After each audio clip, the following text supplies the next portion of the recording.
Bienvenidos a La Silla Vacía, yo soy Gerson Ortiz, editor político, y hoy vamos a hablar del cese al fuego temporal que hay entre el uribismo y el abelardismo, mientras está por llegar la posesión del presidente Abelardo de la Espriella, un cese al fuego político que parece ser temporal, porque la carrera por ser el mandamás de la derecha está todavía abierta. Esto es desde la redacción. Edgar Quintero es el periodista de La Silla Vacía que cubre el gobierno nacional, el Casa de Nariño, próximamente el Palacio de la Aduana. Sí, que esta casa que está reconstruyendo el presidente de la Espriella, el presidente electo de la Espriella en Barranquilla. Le va a tocar viajar de vez en cuando a la capital del Atlántico. Bienvenido, Edgar. Gracias, Gerson. Hablamos esta semana de una historia que usted escribió que se Sí, llama El uribismo y el abelardismo llegan a una tregua en una guerra larga. una guerra larga. Sí. Escuche, mire. Así suena una tregua falsa, o la del Centro Democrático del Uribismo. Entonces, ¿qué pasó? Había tensiones al inicio del gobierno, esto se Sí. rompió un poquito, esto viene roto, digamos, en cierta manera desde campaña. Usted lo cubrió. Se rompió un poco de campaña, se trató de arreglar un poco cuando aterrizó el Congreso, pero se volvió a romper con el tema de las elecciones de las mesas directivas. Hablemos un poco de ese contexto de cómo es que el abelardismo, que ya existe como ismo, y el uribismo chocaron sin ni siquiera Abelardo de los Espriella haberse posicionado Sí, bueno, en gobierno. como usted lo dice, desde la campaña, evidentemente hay como una disputa por el liderazgo del bloque de la derecha. Ujú.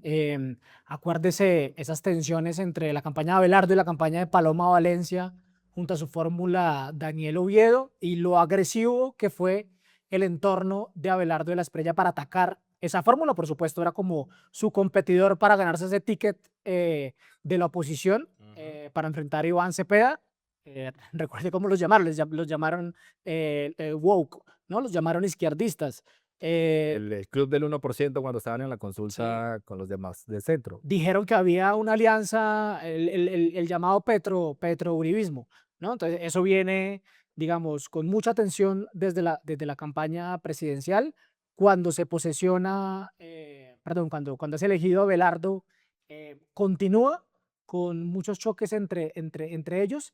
Y esta semana hay como una serie como de ramas de olivo entre ambos bandos, pero por eso tuvimos una tregua que está en una guerra larga porque lo que estamos viendo es que hacia las territoriales, hacia el futuro, hay todavía una competencia entre quién va a liderar la derecha. Hay una imagen de hace poco, de la semana pasada, que es esta imagen, es la política dinámica. El Sí, senador Rafael Nieto del Centro Democrático y la senadora Ida Bella del Pacto Histórico. Debe ser tal vez la imagen de este Congreso, que es la unión entre el Pacto Histórico y el Centro Democrático para sí, poner presidente a Honorio Enríquez y no a Alfredo Luque, que era el candidato del gobierno de la Espriella. sí, Es el mismo Rafael Nieto el que ahora empieza como a tirar puentes. sí. ¿Cómo pasó esta semana? ¿Qué no vimos en el Congreso? ¿Qué vimos de esta nueva tirada de ramitas de olivo, como dice usted? Bueno, primero, el fin de semana lo que hizo fue atizar el conflicto, ¿no? Con una entrevista con los colegas de Cambio, Ujú. hablando de una guerra entre el abelardismo y el uribismo, pero luego de eso hubo una serie como de matices, ¿no? En esas declaraciones de Nieto, diciendo primero que no estaba en una guerra y luego como respetando los acuerdos en las comisiones Sí. del Senado, en donde varias fechas claves aliados del gobierno de la Espriella pues quedaron, ¿no? En la comisión primera del Senado con Enrique Gómez o en la comisión tercera con la senadora Sara Castellanos. Los dos de Salvación Nacional. Sí, sí, sí, sí. Nieto había atizado, lo dijo en esta entrevista con los colegas de Cambio. Escuchemos qué decía sobre esta guerra que ellos plantean que es política, cultural. ¿Qué tipo de guerra es? Pues creo que sí tiene un tinte de guerra ideológica, Y es ¿no? lógica. Eh, Derecha contra derecha. claro, pero uno, digamos, pensando en otros países donde se han enfrentado como unas derechas más tradicionales y unas derechas más populistas, ¿no? Uno piensa en Estados Unidos, ¿no? En los republicanos, el ala de Trump con los republicanos más conservadores, en Argentina también, ¿no? Milei con una derecha más populista Sí. y una derecha más tradicional. Creo que hay mucho de guerra ideológica y yo creo que también hay mucho como de las formas en las que hacen política, ¿no? El Centro Democrático, pues es un partido más organizado, más disciplinado, Más de con estructura. más estructura, con cuadros en todo el país, y Abelardo parece ser la nueva derecha, ¿no? Muy conectada con las redes sociales, con un, digamos, caudillo popular que es el presidente electo Abelardo, entonces también con formas bien distintas. Esto decía el senador Rafael Nieto hace unos días en entrevista con los colegas de Cambio. ¿Gana Uribe o la guerra la gana Abelardo? Nosotros la vamos a ganar. Ustedes la van a ganar. Nosotros la vamos a ganar. Por varias razones. Entre otras cosas porque esta no es una guerra para mañana. Son 4 años. A ver, Santos no pudo. Y lo intentó juiciosamente. Duque, que soterradamente lo intentó también, quedarse con el partido, no pudo. Petro no pudo. ¿Por qué Abelardo va a poder? Gran pregunta, ¿por qué Abelardo va a poder? Entonces me imagino que lo que plantea Nietos es, no pudieron cooptar, no pudieron quedarse con la chapa de la derecha que era el Centro Democrático. Sí, sí, sí, sí. Pero, a ver, y por ahí titulo cambio, ¿no? Como esta guerra la va a ganar, pues no la va a ganar Abelardo. Creo que luego de ese mensaje hubo como toda una serie desmarcada por parte, sobre todo de la bancada, congresistas como Esteban Quintero, como Juan Espinal, que es este antioqueño que es cercano a Pablo Holguín, que va a ser además, Los dos, antioqueños eh, Quintero y ajá, Espinal. exacto, que va a ser ministra de Cultura, Paola Holguín. Ujú. Una desmarcada diciendo que en realidad no está en una guerra, que la guerra del Centro Democrático pues es contra el crimen, contra el desastre, que según ellos dejó el gobierno Petro en la administración, ¿no? Como que luego de esa crudeza con la que pintó Nieto el conflicto entre de la Aspriella y el uribismo, hubo una bajada de tono. Pero eso no le parece que están jugando en cierta manera garrota zanahoria, porque lo que usted dice, hay unos que mandan el ramito de oliva y le bajan un poco al tono, etcétera. Pero, por ejemplo, recuerdo yo que en esa entrevista Nieto también anticipó, vaticinó, Ujú. supuso Y le pegué. y mandó el titular Sí. que Abelardo de las Espriella no se iba a posesionar en una guarnición militar. Eso era lo que decía él en esa entrevista con los colegas de Cambio. Por tanto, tiene sentido político dar esa batalla en el Congreso, con ese desgaste, para saber que al final no importa lo que diga el Congreso de la República, si el presidente en ejercicio dice que no presta las guarniciones militares, no se puede hacer la posesión ahí. No tiene sentido. De manera que yo creo, repito, que no va a pasar. Lo digo desde ya. De la Espriella no se va a posesionar en un cuartel. Y tenés razón, Nieto. Y no se posesionó. No se Por temas algunos de logística, otros de seguridad, al final el presidente electo Abelardo de las Espriella se va a posicionar en Cali, pero no en una guarnición militar como él propuso, quiso desde el principio y convenció a todos sus aliados en el Congreso, sino que eh, puede hacerlo desde Cali, va a mover el Congreso, pero tiene que posicionarse como en un acto civil contrario a lo que él quería. O sea, en este ejercicio de esta tensión que hay, digamos, aquí el Centro Democrático, en cierta manera, como también lo pedía Tracto Histórico, le ganó a Abelardo. Sí, pero la razón fundamental era la que exponía Nieto, ¿no? Que el presidente Petro era el que finalmente tenía que decidir si eso se podía o no. Usted me preguntaba si había como una suerte de policía buena y policía mala Garrote y zanahoria. dentro del Centro Democrático. Yo creo que esa es una de las lecturas que algunos en el Centro Democrático comparten, Ujú. como que listo, los congresistas como estos países que les mencionaba, pues salieron a bajarle el tono, pero no hubo comunicado al Centro Democrático desmarcándose de Nieto, ¿no? No hubo regaño, por ejemplo, o sea, no hubo desmarcada del expresidente Uribe, que es el gran líder del partido, Tampoco. ¿no? Como desautorizando a Rafael Nieto. Entonces hay como un sector del Centro Democrático que está mucho más amigable con el gobierno electo y otros, dentro de los que entran Nieto, dentro de los que también entra José Obdulio Gaviria, por ejemplo, Mm. el ideólogo del uribismo, que juegan como a marcar distancia o a marcarle los puntos a De la Espriella. Entonces le hago el recuento. Primera derrota, presidencias de Senado y Cámara, Sí, ¿no? Tuvo como protagonista el Centro Democrático. sí. Segunda derrota, si se quiere decir así también, Abelardo no se puede posesionar en una guarnición militar. Pero acto seguido, entonces aquí ya pasamos al Congreso, el Centro Democrático respeta, honra los acuerdos y promueve que Enrique Gómez sea el presidente de la Comisión Primera, Sí, clave para algunas de las apuestas de Abelardo de la Espriella, Sara Castellano sea la presidenta de la Comisión Tercera, clave para temas económicos, y a partir de ahí entonces también empiezan a aparecer señales como que Carlos Suárez, el estratega de Abelardo de la Espriella, su mano derecha y tal vez el cerebro de esta campaña digital que estuvo, empieza a bajarle el tono con Álvaro Uribe. Sí, empieza a bajarle el tono. Y vea que Porque es que pelean. Carlos Suárez y Uribe, Uribe. en campaña, Uribe sacó varios trinos en contra de Carlos Suárez. Creo que el origen de la pelea es que Carlos, que es un estratega político como importante en este mundo, él acompañó a la delegación colombiana que iba a Estados Unidos a visitar a los ex jefes paramilitares que fueron extraditados Por Uribe. por Uribe, ¿no? Eso, pues, en esa delegación, sumémosle cosas, también estaban personas como Rodrigo Lara, que hoy es el Ministro del Interior. ministro del Interior designado. Entonces, a Uribe siempre le causó mucha tirria esa presencia de Suárez, mucha desconfianza, y se lo recordó durante la campaña con adjetivos muy duros, ¿no? Diciéndole bandido.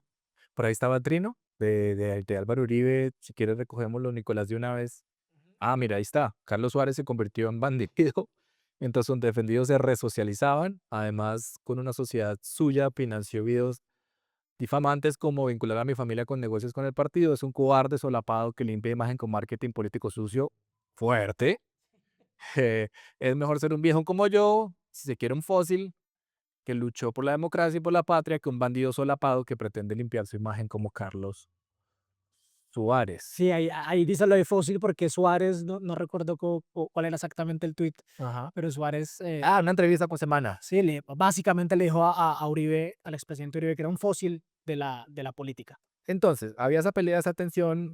Uribe habla con la mano derecha de Abelardo. Abelardo no se mete en ese baile, pero entonces esta semana empiezan a bajarle el tono al propio Carlos Suárez. Sí, ¿Qué dice Suárez? sí, Suárez da una entrevista en Blue Radio Ujú. diciéndole al expresidente Uribe que pasen la página de esa pelea. Ahí. ¿Qué es lo que dice? A ver, lo tenemos ahí en el audio con Blue. La ciudadanía nos dio un mandato a nosotros, a los que estuvimos en ese movimiento ciudadano de defensores de la patria, y es: hagan una política diferente, acaben con la politiquería tradicional y compórtense de otra manera frente a los ciudadanos. Y ese mandato tenemos que respetarlo. Y por eso, porque para pelear se necesitan dos, esta madrugada decidí de manera unilateral cerrar el capítulo y decir vamos para adelante. Entonces Suárez manda el ramito y dice, ya yo supero esa pelea. Y Uribe le contestó, No, Uribe no le ha contestado. garrote zanahoria. Sí, Uribe no le ha contestado, diciendo que pasaran la página con un argumento, y es que hay que respetar la dignidad del expresidente Uribe y también la dignidad del nuevo presidente. Pero ahí, leyendo entre líneas, por ejemplo, él sigue diciendo que Suárez cree que él fue un poco como el florero de Llorente para que el uribismo atacara al presidente, ¿no? Que casi como que le utilizaron como una excusa para atacar al nuevo gobierno. Pero lo cierto es que les dice que pasen la página. Dijo en la entrevista con Blue que lo hacía por su amistad con De la Espriella, para hacerle, digamos, las cosas más fáciles, porque finalmente dentro del abelardismo saben que el Centro Democrático, pues, es la bancada bisagra de su coalición en el Congreso. ¿Cómo es esa bancada bisagra? La va a necesitar, la va a requerir para este segundo momento que se viene en el Congreso después de las elecciones de mesas directivas, y es, Sí, vamos a discutir inicialmente el presupuesto. sí, Por un lado, se viene el Plan Nacional de Desarrollo. sí. Por el otro, ahí qué tanto quiere influir el Centro Democrático siendo ese partido bisagra. Y la posibilidad de Tributaria. de Leandro Ciudad, el ministro de Hacienda. una crisis fiscal. Mira, hay ambos bandos. En mi reportería yo los vi como más optimistas, con la posibilidad de llegar a acuerdos, sobre todo en esos que son como más urgentes y que son como, digamos, los primeros proyectos que marcan la línea de cómo empieza un gobierno, como son el Plan Nacional de Desarrollo y la posibilidad de una tributaria. Y a mí me mencionaron algo que me parece como importante y que va a estar como en la discusión, y es que es costoso para el Centro Democrático aliarse con el Pacto Histórico, ¿no? Que eso es su gran rival ideológico, ¿no? Pero fue efectivo para la elección de Claro. la presidencia. Puede ser costoso en términos reputacionales, de voto, de opinión, Sí, pero es efectivista, digamos, en los resultados que requiere para mandar el mensaje. sí, es muy efectivista, pero en temas como la salud, ¿no? En temas como incluso la tributaria, donde esas posiciones entre la izquierda y la derecha, pues, son más distantes. Ahí ambos bandos creen, el abelardismo y el gobierno de la Espriella, que ahí como que va a ser más difícil que el Centro Democrático se interponga. Lo que sí es cierto es que creo que con esta derrota en la presidencia del Senado, Mm. ponen a Honorio Enríquez, por supuesto el Centro Democrático mandó el mensaje de que, sobre todo en temas que ellos ven como donde el gobierno quiera romper el equilibrio institucional, la independencia del Congreso, ellos están dispuestos a aliarse con el Y pacto que es interno. clave en la mecánica, digamos, legislativa, ¿no? De agendar un proyecto de ley, dar la palabra, de designar ponentes, de priorizar toda esta agenda legislativa. Pero hay otra cosa y esto ya se me parece como un caucho, esto va a ser una cosa de estirar y volver a recoger. Sí, sí. Entonces, respetan, ¿no? Uribe y Suárez hacen las paces, respetan los temas de las mesas directivas, seguramente van a estar en bloque en el Plan Nacional de Desarrollo, en la tributaria y en el presupuesto, pero corren el riesgo de volverse a distanciar otra vez en la elección de Contralor General de la República. En la elección de Contralor, que va a ser, digamos, el próximo pulso Ajá. que se va a dar en el Congreso, y donde el ministro designado Rodrigo Lara ya empezó a mandar el mensaje de, ojo, con aliarse otra vez con el pacto histórico. Eso lo dijo esta semana por ahí en alguna rueda de prensa. Escuchemos qué dijo Lara sobre esta nueva puja que se abre con la elección de Contralor General de la República. Lugar, se pide básicamente que ese contralor sea escogido por los partidos de la coalición pro gobierno, es decir, que el Centro Democrático, partidos afines como el Liberal o el Conservador o la U, escojan básicamente ese candidato. No tiene ninguna justificación y sería inexplicable que algunos de estos partidos, en lugar de ponerse de acuerdo, pacten con un partido opositor y enemigo del gobierno, que es el pacto histórico. Eso sería injustificable e impresentable y no hay ninguna razón para que eso sea así. Y por último, básicamente nosotros respetamos esa soberanía del Congreso de la República. Eso es lo que pedimos. Que actúen bien, conforme al país, que escojan un contralor anticorrupción y nosotros respetamos. Si se dan esos criterios, nosotros acompañamos y de alguna manera bendecimos ese. Me genera como duda que estén hablando a toda hora de enemigos y no de la oposición, ¿no? Como una figura institucional. Sí. Deberían tratarlo como la oposición. Venga, déjeme hacerle una pregunta que usted no conoció mucho el Congreso. ¿Por qué es importante el Contralor? Uf, digamos que hay tres cosas. Uno es eh, tema burocracia. Sí. La Contraloría tiene más de de 1 billón de pesos de presupuesto, tiene muchos cargos regionales, territoriales, etcétera. Eso por un lado. Segundo, pues es el que le hace control, veeduría a los recursos públicos Sí. en lo nacional, en lo regional, las regalías, etcétera. También sirve como mecanismo de presión política en las regiones. Entonces, te ponta un contralor delegado, pues tiene como, voy a poner en términos más bonitos, tiene como vigilar al gobernador de turno Sí. o al alcalde, etcétera. Entonces, es una elección muy importante. Lara dice entonces, pongamos en contexto, hay una elección de Contraloría en la que el gobierno entrante no tiene una ficha propia dentro de los 10 finalistas porque este es un concurso que se montó desde febrero Sí, sí. por una ley, que esto ya está reglamentado en ley. De hecho, Rodrigo Lara estuvo en esa reglamentación de esa ley hace unos años. Em, y entonces Lara ya siente que el pacto histórico del Centro Democrático se puede volver a juntar para poner Contralor. ¿De dónde nace como esa duda que tiene el hombre?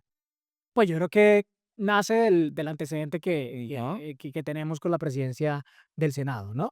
Donde, como usted lo dijo al principio, el Centro Democrático y el Pacto Histórico se aliaron, después dijeron que no era una alianza. Sí, el petrolibrismo no existe. De nuevo, lo digo, no existe, no existe, no existe. El petrolibrismo no existe, hashtag no existe. Eso fue una alianza circunstancial ahí Sí. para mandarle un golpe de las P. Sí, un golpe de la estrella que quería a Alfredo de Luca, el senador Alfredo de Luca, del partido de la U, que estuvo. O sea, Lara está sesión- curado y no Bueno, quiere que así como el cuento del perro no lo capan 2 veces. claro, ahora, con la elección del Contralor, acuérdese cómo fue la respuesta del gobierno electo cuando perdieron esa presidencia, que ellos no se habían metido, que no le habían dado el guiño a nadie, Yo no lo crié, ajá, básicamente. y que dejaron que esa elección se diera por la lógica del Congreso.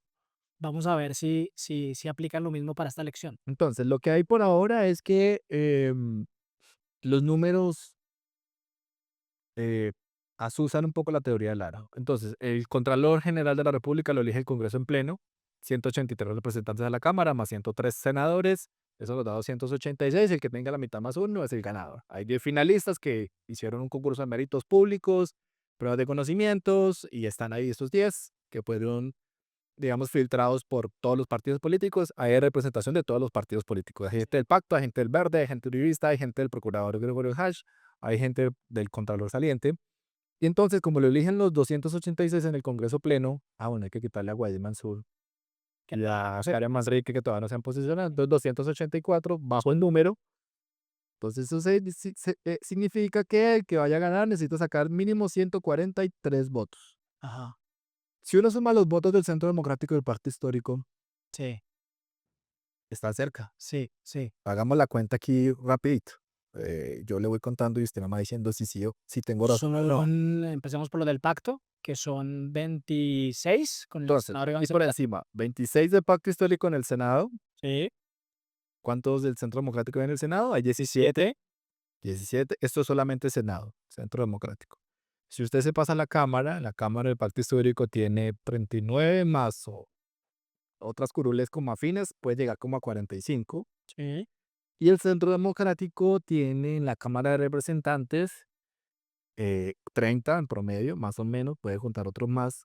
Entonces, si usted suma, Eso me da 118. ya hizo la cuenta. Sí. 118, Y usted dice que son 143 143 están a 25 votos. de tener un contralor pactado entre los dos grandes rivales ideológicos. ¿Es viable o no? Sí, es viable, seguramente costoso políticamente. Ajá. Usted dice que para temas puntuales, como una elección como esta, no, pero claramente las dos grandes bancadas queriéndole mandarle mensajes al nuevo gobierno, lo podrían hacer. Aquí es importante el guiño del gobierno si se quiere meter, y pongo el ejemplo de hace 4 años. Sí. Hace 4 años la Contralora iba a ser María Fernanda Rangel, de la línea de Felipe Córdoba, el Contralor saliente.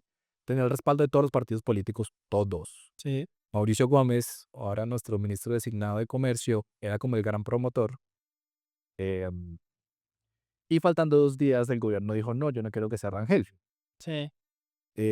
Y mandaron el guiño por Carlos Hernán Rodríguez, que es del Valle, cercano a Alexander López, cercano a Arboy Barreras. Y el Congreso le copió y ganó Carlos Hernán Rodríguez. María Fernanda Rangel renunció el mismo día que iban a elegir porque sabía que no tenía los votos. Hay señales de que Lara, de las Pillas y el gobierno nuevo tengan como ese afán o ese guiño para voltear esa elección. Pues hay que ver, hay que ver si pasa eso.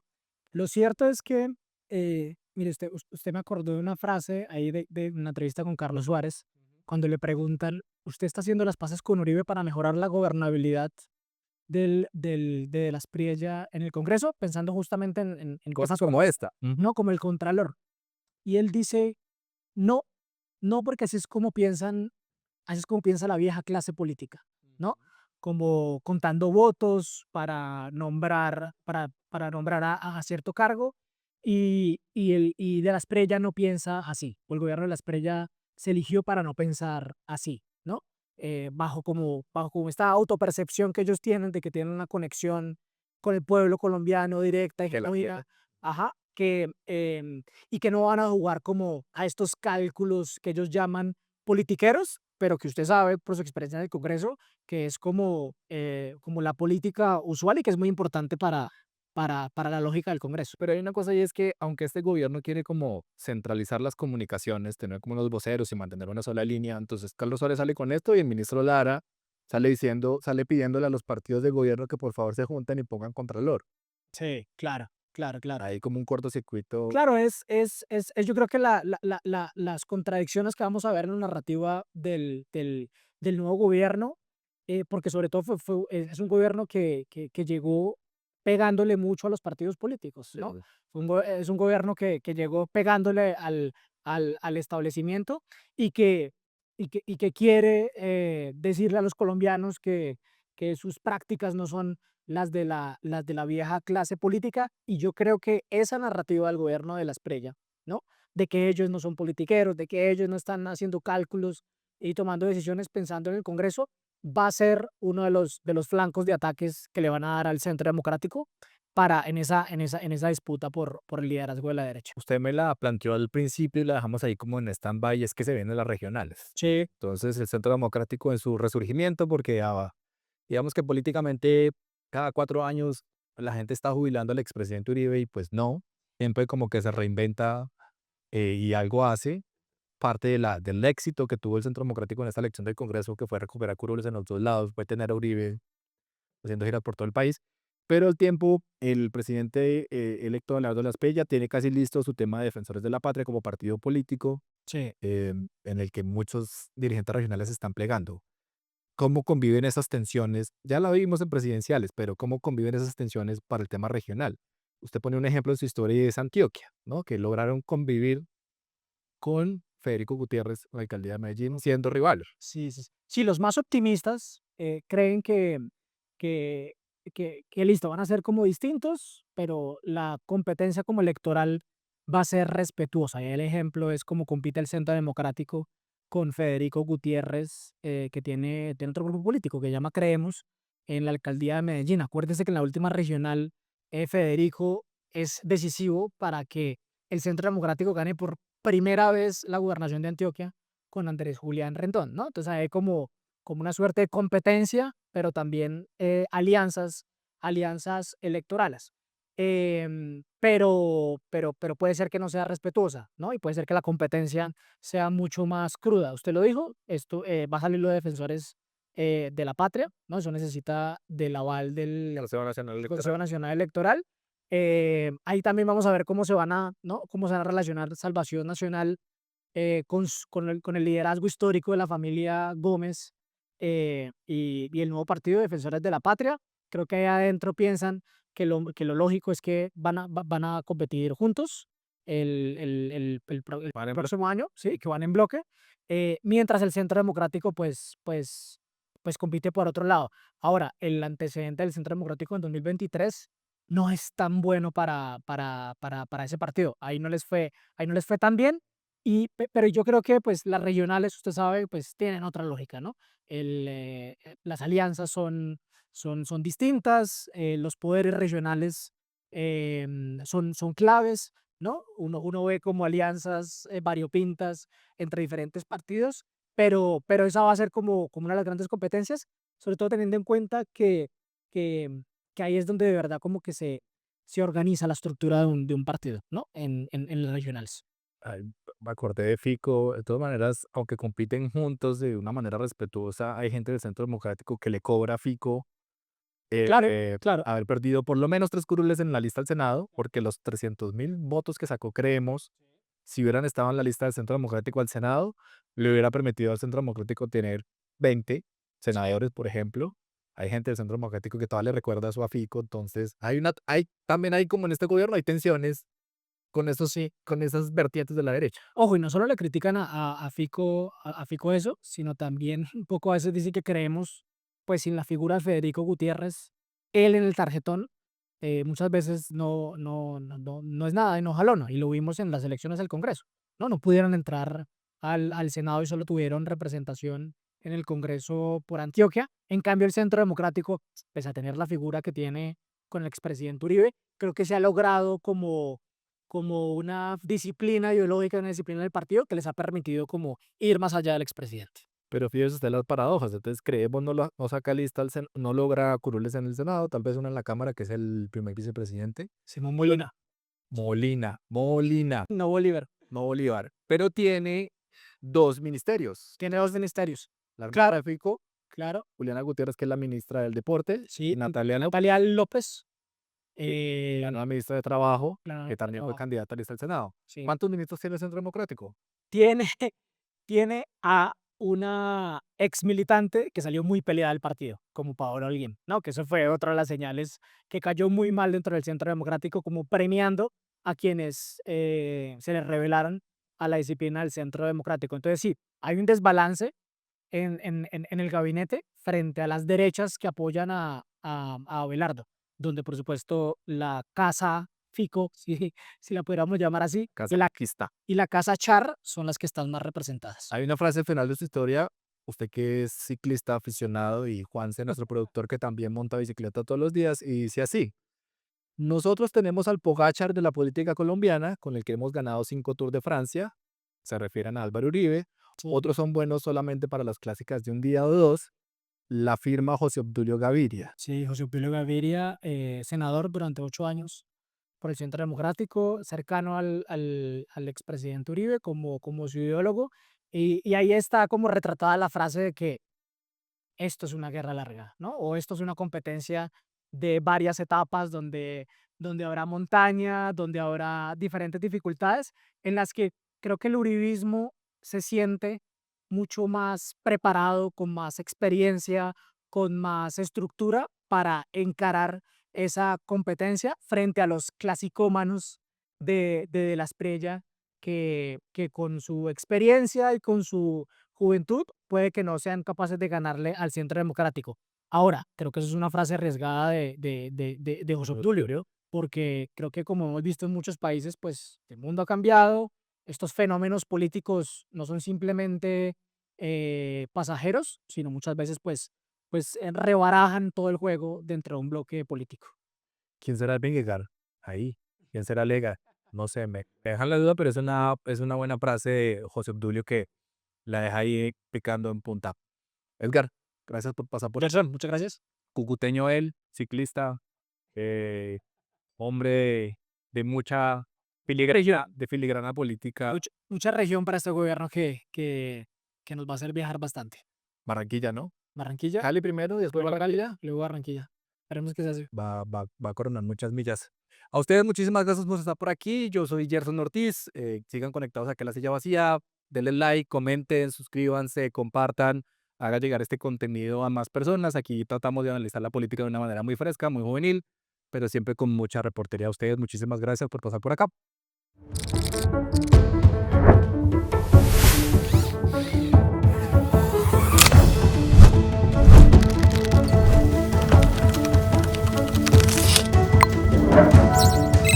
En el Congreso, Amazonía es el paraíso. el presidente Gustavo Comprender las movidas políticas de Abelardo de la Espriella durante su primer año de gobierno será clave para tomar mejores decisiones en su sector. El curso virtual ¿Qué está pasando en Colombia? Es un espacio exclusivo para profundizar en la coyuntura con información verificada, contexto y acceso directo a Juanita León y Daniel Pacheco, quienes han investigado el poder en Colombia por más de 15 años.